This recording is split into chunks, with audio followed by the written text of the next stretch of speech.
chers internautes de Popenguine Info ñu ngi leen di nuyu di leen jox seen wàccuwaay te di leen ziar tey nag dañoo amoon benn concept bu bees bu ñu tuddee avis d'expert. Avis d'expert nekkul leen lu dul ñu jox kàddu gi ay ñi nga xamante ni seen xam-xam dafa màcc ci benn wàll rawatina loo xamante ni day suqali gox.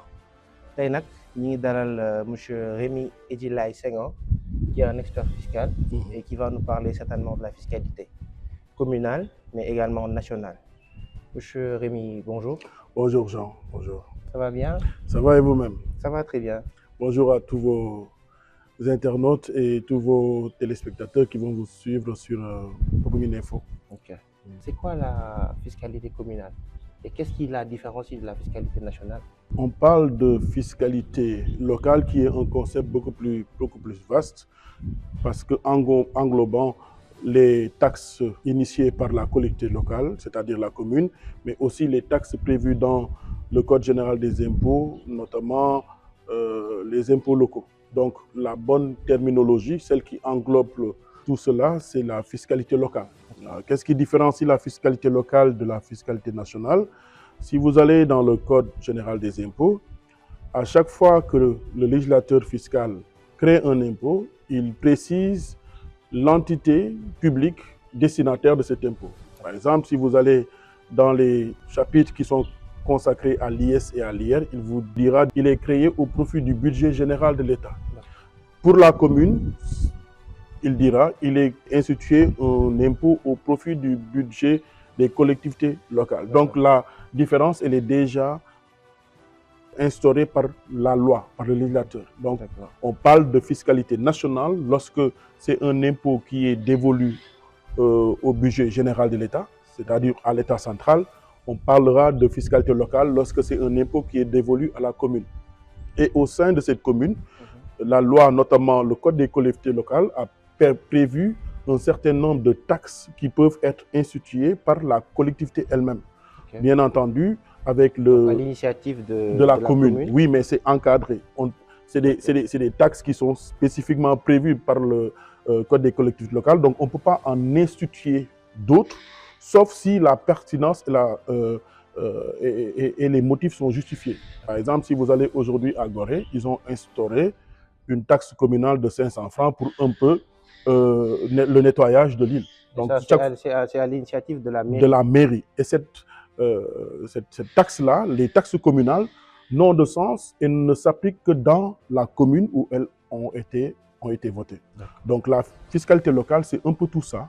C'est les impôts locaux prévus dans le Code général des impôts, mais c'est aussi les taxes municipales instituées par la collectivité locale elle-même, sur la base du Code des collectivités locales qui lui a conféré cette fonction de légiférer dans l'espace communal en matière fiscale. Et on peut comprendre en quoi elle est importante pour le fonctionnement d'une commune, par exemple.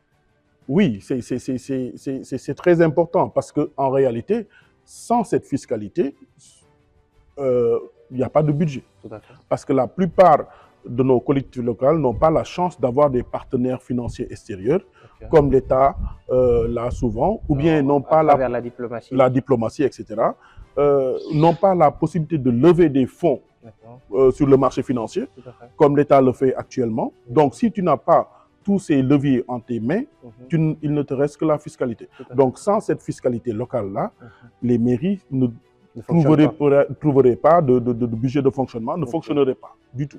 Et quelles sont les typologies de fiscalité communale qui existent? Alors, comme je l'ai dit tout à l'heure, il y a les impôts institués par le Code général des impôts. Ces impôts-là, vous allez les voir partout dans le Sénégal. Ce sont des impôts qui s'appliquent sur toute l'étendue du territoire sénégalais et qui sont destinés aux collectivités locales. Je peux citer l'exemple de la CEL, la contribution économique locale, qui a deux composantes, celle sur la valeur ajoutée et celle sur la valeur locative, qui est payée par les entreprises ou bien les personnes physiques qui exercent une activité économique. Donc la CEL-VL, elle est destinée directement à la collectivité où se trouve l'entreprise. La CEL-VA est collectée dans sa globalité sur toute l'étendue et après du territoire national, et après faire le dispatching aux différentes communes. C'est pour éviter un peu les disparités, parce que dans certaines communes, tu peux avoir beaucoup d'entreprises, dans d'autres communes, tu peux avoir 0 entreprise qui sont présentes là-bas. Okay. Donc, en plus de cette celle-là, il y a les contributions foncières, le foncier bâti, que doivent payer toutes les propriétés bâties, hein, que ces maisons ou immeubles soient occupés par leur propriétaire ou pas, qu'ils soient en location ou pas. C'est un impôt dû du fait de la détention d'un immeuble, d'un patrimoine immobilier. Maintenant, si c'est le propriétaire qui habite la maison, il y a un abattement de 1 500 000 qui est sur la valeur locative annuelle, qui est opérée sur la base.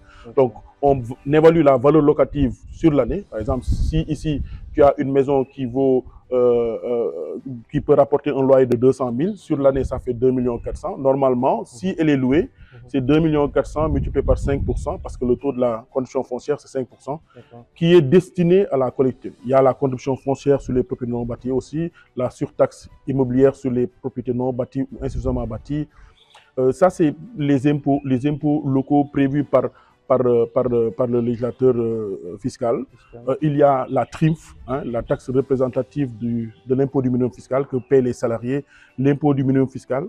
Il y a un certain nombre d'impôts quand même qui ont été institués par le législateur et qui ont pour vocation de permettre aux collectifs locaux d'avoir leur autonomie fiscale, du moins leur autonomie financière. À côté, il y a les impôts ou bien les taxes prévues par la collectivité elle-même. Ça peut être la taxe sur les pompes à essence, donc les stations de service. Il y a même une taxe sur les machines à coudre. Bon, ça c'est prévu par le code des collectivités locales. Je ne sais pas si c'est appliqué ici. Donc il y a un certain nombre de taxes que la commune a pour capacité, en tout cas la possibilité d'instituer et de collecter. Donc tout ce que vous venez de citer là, ce sont des niches fiscales, hein? Oui, oui, bien sûr. Il y a énormément d'impôts qui, lorsqu'on les recouvre avec efficacité ou efficience, permettraient aux collectivités locales de nos territoires de pouvoir s'en sortir. Voilà. Sans compter ce que la commune elle-même, en tenant compte de ses potentiels en matière financière et économique, peut instituer pour pouvoir